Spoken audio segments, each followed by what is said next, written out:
আসসালামু আলাইকুম সবাইকে। তো বেশ কিছুদিন ধরে Pinterest ঘেঁটে ঘেঁটে আমি আসলে এই ব্যাগটা দেখছিলাম এবং আমার এই ব্যাগটা দেখে বানাতে খুব ইচ্ছা করছিল।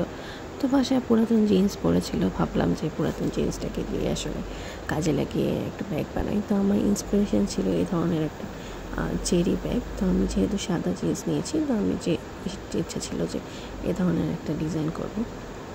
তো আমি এটার মধ্যে যেই মাপটা নিয়েছি, সেই মাপটা আসলে আমি একটা ভিডিও দেখে নিয়েছিলাম। তো আমি আপনাদের সাথে এটা মাপের একটা টিউটোরিয়াল শেয়ার করব। যদি আপনারা সবাই চান যে আমি আসলে আপনাদের সাথে মাপের ভিডিওটা শেয়ার করি, তাহলে অবশ্যই আমি করব। আর যদি কেউ না চান তাও আমি করব, কারণ কন্টেন্ট দিয়ে তো কথা। তো আসলে যাই হোক, তো এটা আমি আসলে দেখে অনেক দিন ধরে ইচ্ছা ছিল যে আমি বানাবো এবং ভিডিওটা করেছি অনেক দিন ধরেই করে রেখেছি। এডিটও করা হচ্ছিল না, শেয়ার করা হচ্ছিল না। তা ভাবলাম হচ্ছে কি এডিট করে ফেলি এবং পোস্ট করে দিই। তো এখানে আমি হচ্ছে গিয়ে প্রথমে যে বাহিরের অংশটা সেটা কেটে নিয়েছি এবং লালটা যেটা সেটা আমি ইনার হিসেবে রেখেছি, অর্থাৎ আমি আমার লাইনিং হিসেবে রেখেছি। তো এটা আসলে ফিক্সড কোনো মাপ নেই, এটা একটু শর্ট শোল্ডার ব্যাগ হয়। তো আসলে এই শোল্ডার ব্যাগের ফিক্সড মাপ নেই, আপনি চাইলে একটু বড়ও করতে পারেন, বাট এটা আসলে বেশি বড় করে না, এটাগুলো একটু মিনি ব্যাগই হয়। তো আমি এবার আপনাদেরকে বলে রাখছি, আপনারা যারা আমার পেজটিকে ফলো দেননি তারা অবশ্যই আমার পেজটিকে ফলো দিবেন, এবং যারা ইউটিউব থেকে দেখছেন অবশ্যই আমার চ্যানেলটি সাবস্ক্রাইব করে দিবেন এবং বেল বাটনটি ক্লিক করে দিবেন, যাতে করে আমার নতুন কোনো ভিডিও দিলে আপনারা আপডেট পেতে পারেন। আমি আপনাদের সাথে মেকআপ টিপস এবং হচ্ছে গিয়ে স্কিন কেয়ার, হেয়ার কেয়ার এবং স্টিচিং, ফ্যাশন ইত্যাদি আপনাদের সাথে কন্টেন্ট শেয়ার করার চেষ্টা করব, ভ্লগ দেওয়ার চেষ্টা করব। তো আশা করছি আপনাদের যাদের ভালো লাগবে তারা অবশ্যই দেখবেন। তো এখানে আমি কাটিং করতে করতে আমার ভাতিজি মাঝখানে এসে আমাকে একটু বিরক্ত করছিল। তো আমি ভাবলাম আমি রেকর্ড করছিলাম, তো এর মাঝখানে এটা রেকর্ড হয়েছে। তো ও এসে ডিস্টার্ব করছিল। শুধু ডিস্টার্ব না, বাচ্চা মানুষ থাকলে বাসায় এরকম এটা একটু দুষ্টামি হয়।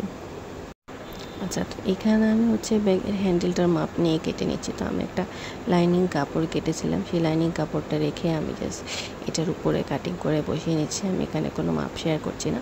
তো আমি আবারও বলে দিচ্ছি, আপনারা যদি এটার মাপ চান তাহলে অবশ্যই আমাকে কমেন্ট করে জানাবেন। আমি আপনাদেরকে এটার একটা পেপার কাটিং প্যাটার্ন করা আছে, আমি সেই মাপের টিউটোরিয়ালটা আপনাদের সাথে শেয়ার করে দেবো। তো আশা করছি আপনাদের ভালো লাগবে। তো আমি এটা যেহেতু সাদা ছিল, ভাবলাম হচ্ছে কি এটা একটু ডিজাইন করি। তো এই যে আমি আমার Pinterest স্ক্রল করে আসলে এই চেরি ডিজাইনটা আমার এত চোখে ভালো লাগছিল যে আসলে আমি ভাবছিলাম যে এটি করব। তো এই যে যেমন বলা তেমন কাজ। তো আমি এখানে সুতা ব্যবহার করেছি, আপনারা চাইলে রেশমি সুতা ব্যবহার করতে পারেন। আমি হচ্ছে যে সাধারণ সুতা আছে সেই সুতাই ব্যবহার করেছি। আমি এখানে নকশা করেছি, পুরোটা নকশা করা আমি আপনাদের সাথে শেয়ার করলাম না আসলে কীভাবে করেছি।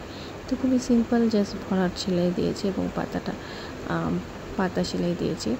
তো দিয়ে আমি আসলে এটা কমপ্লিট করে নিয়েছি, যে আপনারা দেখতেই পাচ্ছেন 2টা পার্ট কমপ্লিট হয়ে গিয়েছে। তো সামনে পিছনে 2টা পার্টে আমি এরকম নকশা করে নিয়েছি। এবং আমি এই ব্যাগের স্টিচিংটা আসলে আপনাদের সাথে পুরোপুরি শেয়ার করতে পারিনি, কারণ আমি আসলে একটু ব্যস্ত ছিলাম। তো আমার ভাবি হাসপাতালে ছিল, সেই নিয়ে একটু ব্যস্ততা ছিল দেখে আসলে ঠিক মতন আমার ভিডিওটা করা হয়নি। তো আমি আসলে বলেছি আমি আবার আপনাদের সাথে একটা ভিডিও শেয়ার করব। তো আর আপনাদের কেমন লেগেছে অবশ্যই জানাবেন। এবং আমার ভাতিজির আবদার ছিল তাকে একটা বানিয়ে দেওয়ার জন্য, তাই তার জন্য আরেকটা গোল ডিজাইনের এরকম এবং এই ক্রশেটের যে বোটা আমি হাতে বানিয়েছি। তো ধন্যবাদ, আল্লাহ হাফেজ।